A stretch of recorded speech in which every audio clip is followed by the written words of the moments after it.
High, আমি Mohammad Imran. Welcome to my YouTube channel. আজকে আমরা আলোচনা করব মাইক্রোসফট এক্সেল ক্লাস 5 নিয়ে। তো চলুন দেখে নিই কি থাকছে আজকের ক্লাস 5-এ। তো আজকে আমরা আলোচনা করব ফরম্যাটিং অ্যাজ টেবিল কিভাবে করবেন, সেল স্টাইল কিভাবে করবেন, কিভাবে রো কলাম ইনসার্ট করবেন, কিভাবে কলামগুলোর হাইট বাড়াবেন উইডথ বাড়াবেন, কিভাবে এগুলো আবার লুকাবেন, হাইটগুলো কলামগুলো কিভাবে লুকাবেন, কিভাবে এগুলো ডিলিট করবেন এবং কিভাবে শীটগুলো মুভ করবেন। তো চলুন কথা না বাড়িয়ে শুরু করা যাক।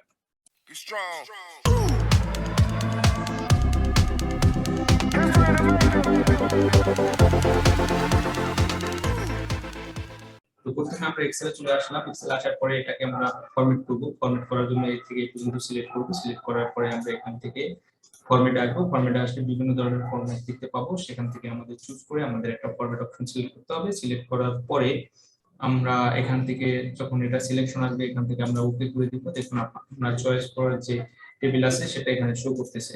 এখান থেকে আপনি নিউ স্টাইল ক্রিয়েট তৈরি করতে পারবেন। আপনি এখান থেকে আপনার মন মতো করে আপনি সেল র এগুলো সিলেক্ট করে করে এইভাবে এইভাবে টেবিলগুলো করতে পারবেন। তো এখান থেকে আপনি ক্লিয়ার করে দেন। আমরা কন্ট্রোল চেপে ব্যাকে চলে যাই। ব্যাকে চলে আসলাম। এখন আমরা জানবো সেল স্টাইল সম্পর্কে। অর্থাৎ এখানে যদি আপনি ক্লিক করেন, তাহলে দেখুন এখানে আছে নরমাল। অর্থাৎ নরমাল সেলগুলো সবসময় আপনার হোয়াইট হয় এবং ব্যাড ব্যাড সেলগুলো হচ্ছে কি আপনি যখন কোনো জিনিসের দাম বেড়ে যাবে অথবা পার্সেন্টেজ হাই হয়ে যাবে তখন এটা ব্যবহার করা হয়। গুড তো বুঝেন, ভালো কোনো পার্সেন্টেজের জন্য গুড ব্যবহার করা হয় এবং নিউট্রাল হচ্ছে হলুদের জন্য। তো আমাদের যেহেতু এটা হচ্ছে 10% নিতে বোনাস, তো এটা হচ্ছে একটা ভালো দিক। সো ভালো দিকের জন্য আমরা এটাকে গ্রিন করে দেবো। দেখতেই পাচ্ছেন কিভাবে গ্রিন হয়ে যাবে। সো এখান থেকে আপনি আরো অনেক অপশন ব্যবহার করতে পারেন। এগুলো এগুলো ইনপুট আউটপুট এগুলো আপনারা দেখে নেবেন। তো এখান থেকে হেডিং করতে পারেন। দেখুন হেডিং যদি আমি করি, হেডিং অন করলে আমার এখানে অনেক বড় হয়, হেডিং 2 করলে অনেক ছোট, এর চেয়ে একটু ছোট হয়, 3 করলে আর একটু ছোট হয়, 4 করলে আর একটু ছোট। এটা হচ্ছে টাইটেল। অর্থাৎ টাইটেলটা ব্যবহার হয় এখানে। এখানে যদি টাইটেলটা আপনি এই ধরনের করে দেন, দেখুন এখান থেকে টাইটেলটা হয়ে যাবে। তো এগুলো বুঝতে পেরেছেন। তো এখান থেকে আপনি টোটাল এখান থেকে এই ধরনের কাস্টমাইজ আপনি করতে পারবেন। ধরুন আপনি এটাকে কাস্টমাইজ করলাম, কাস্টমাইজ করার জন্য এখানে আসলাম। এই ধরনের সেই ধরনের আপনার পছন্দ হয় সেই ধরনের কাস্টমাইজ এখানে করবেন। তো নিউ কাস্টমাইজ করার জন্য এখানে নিউ সেল স্টাইল, অর্থাৎ আপনার সেলটা যদি আপনি নতুন ভাবে কালার করতে চান সেলগুলো, সেই ক্ষেত্রে এখানে আসবেন। এখানে এসে এখান থেকে আপনি কাস্টম কালারে যাবেন। এখান থেকে আপনি আপনার মতো করে ফরম্যাট সাজাতে পারবেন। আশা করি বুঝতে পেরেছেন। তারপর নিচে এগুলো আপনি দেখবেন ম্যানেজ স্টাইল, অর্থাৎ আপনি যে এখানে যে স্টাইলগুলো করলেন সেগুলো এখান থেকে ম্যানেজ করতে পারবেন। এখন আমরা দেখব কিভাবে আমরা ইনসার্ট করব। ধরুন আপনার এখানে একটা সেল আছে, এই যে এই সেলটা, ধরুন আপনার এই সেলটা এখানে এখানে আপনি চাচ্ছেন রাইট সাইডে একটা সেল বাড়াতে। সেক্ষেত্রে আপনি এখান থেকে সেল অফ ইনসার্ট সেলে যাবেন। ইনসার্ট সেল, রো না, ইনসার্ট সেলে যাব। ইনসার্ট সেলে যাওয়ার পরে আমি কি সেলটা কোথায় বাড়াবো, রাইট সাইডে বাড়াবো না ডাউন সাইডে বাড়াবো? আমি যদি রাইট সাইডে বাড়াতে চাই তাহলে এখানে রাইট সিলেক্ট করব এখান থেকে, আর যদি লেফট ডাউনে বাড়াতে চাই তাহলে ডাউন সিলেক্ট করব। তো আমরা ডাউনে যদি সিলেক্ট করি দেখুন আমাদের নিচে চলে আসছে। দেখুন 20,000টা নিচে চলে আসছে, অর্থাৎ আমার উপরে একটা রাইট সাইডে একটা নতুন সেল হয়েছে এবং এটা একবার নিচে নেমে গেছে। দেখুন এটাকে যদি আমি রাইটে করতে চাই তাহলে এখান থেকে এখানে আসবো, এখান থেকে এখানে আসবো, এখান থেকে আমি রাইট করে দিব। তো এখান থেকে আপনি কলামও বাড়াতে পারবেন। এখান থেকে আসুন, এখানে ইনসার্ট শীট রো, অর্থাৎ এই শীটের মধ্যে আমি একটা রো বাড়াবো। সেক্ষেত্রে এখানে দেখুন উপরে একটা রো বেড়ে গেছে। তো তারপরে এখান থেকে আমি একটা শীট কলাম বাড়াবো, ইনসার্ট শীট ইনসার্ট করবো। অর্থাৎ আমি যে এই শীটের ভিতরে আছি একটা শীট আমি এই শীটটা বাড়াতে পারবো। সেক্ষেত্রে এখানে আসবো, এখানে এসে দেখুন একটা শীট আমাদের নতুন ভাবে হয়ে গেছে। তো এগুলো আরো এক ওয়েতে করা যায়। আপনি এখানে আসলেন, আসার পরে যদি রাইট বাটন ক্লিক করেন তাহলে দেখুন একটা ইনসার্ট অপশন আসবে। এখান থেকেও আপনি সেম কাজটা করতে পারেন, বাট এখানে ইনসার্ট শীট থাকবে না। দেখুন ইনসার্ট শীট থাকবে না। ইনসার্ট শীট করার জন্য আপনার এখানে ধরবেন, এখানে ধরে আপনি আপনার কিবোর্ড থেকে কন্ট্রোল প্রেস করবেন। কন্ট্রোল প্রেস করে চেপে ধরবেন। চেপে ধরার পরে এখান থেকে মাউসটা টেনে এখানে নিয়ে আসবেন। দেখুন একটা প্লাস চিহ্ন আসছে।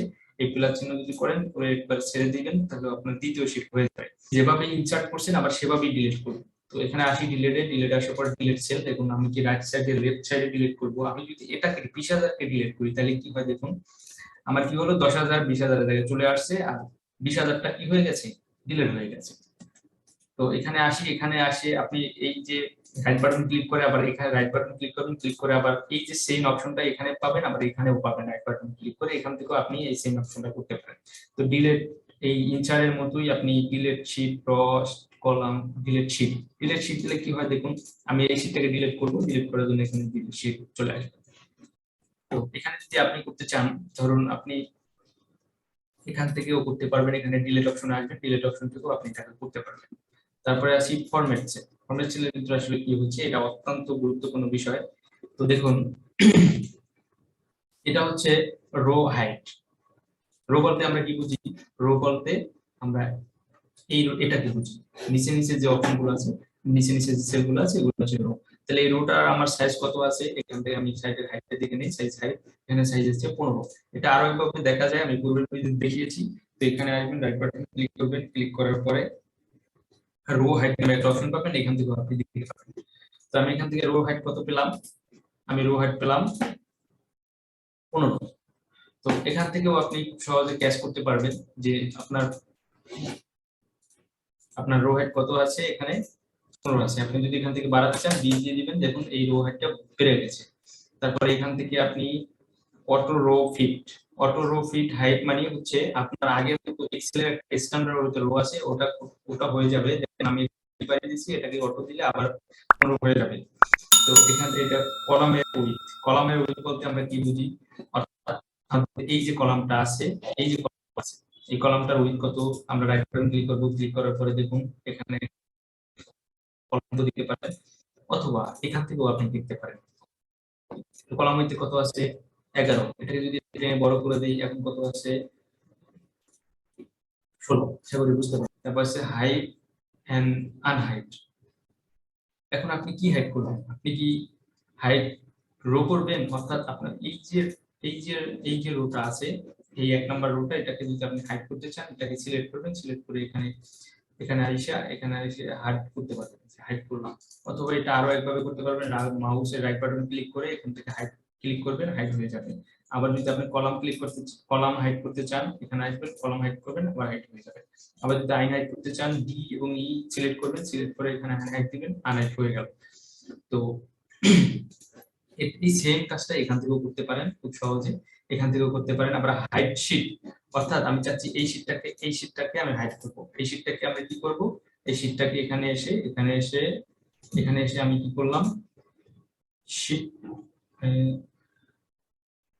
এখানে এসে আমি এটাকে এই যে হাইড শীট, শীট হাইড করলাম। আবার এখান থেকে এসে আমি আনহাইড করতে পারবো, আনহাইড শীট। তাহলে sheet height unhide, column unhide, আবার এখান থেকেও আপনি শীটটাকে হাইড করতে পারলেন, আবার এখান থেকেও আনহাইড করতে পারলেন। দেখুন, অর্থাৎ এখান থেকে রাইট বাটনের ভিতরে যে অপশনগুলো আছে সেই অপশনগুলো এখানে আছে। তো এখন আমরা শিখবো রিনেম। রিনেম করার জন্য আপনি এই শীটটাকে রিনেম করবেন। রিনেম করার জন্য এখানে ডাবল ক্লিক করবেন, ডাবল ক্লিক করলে এই এডিট অপশন পাবেন, এডিট অপশনে এখানে আসবেন, এখানে এসে আপনি শীটটাকে উপরে চেঞ্জ করে দেবেন। যেমন এটার নাম হচ্ছে হামি ফেব্রিক্স লিমিটেড। তবে এখানে বেশি টেক্সট লিখতে পারবেন না, শুধু টেক্সট লিখতে পারবেন।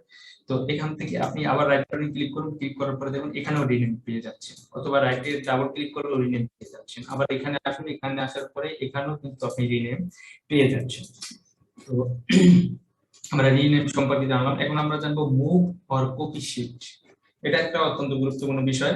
তো আপনি এখান থেকে কন্ট্রোল এফ চাপুন, এফ চাপার পরে যেটা হবে, আমরা দুটো শীট পেলাম, অর্থাৎ কন্ট্রোল এন চেপে আমি নতুন শীটটা করার পরে আমরা দুটো শীট পেলাম, একটা শীট এবং একটা শীট।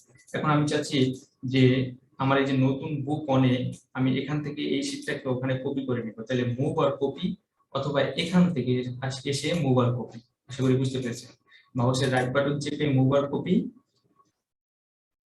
রাইট, মুভ আর কপি, অথবা এখান থেকে এসে মুভ আর কপি করার পরে দেখুন আমি কোন শীটে নিব, এখান থেকে টু বুক, কোন বুকে নিব, বুক অনে নিব।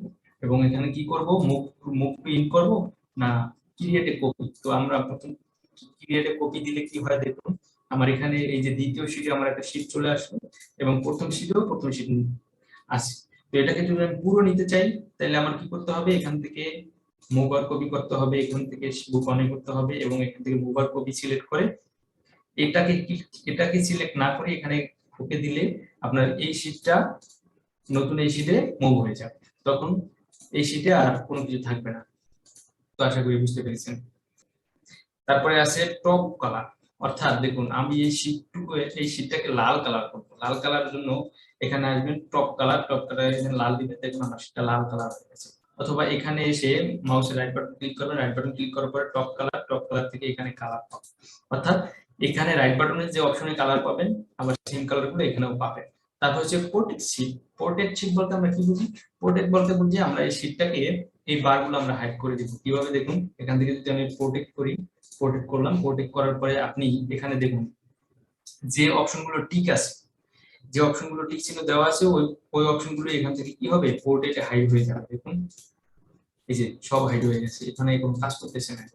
তো এটাকে আবার আনহাইড করার জন্য আবার আমরা আনপ্রোটেক্ট শীট দিলাম, দেখুন আবার ইয়ে হচ্ছে। আশা করি আপনি এগুলো বুঝতে পেরেছেন।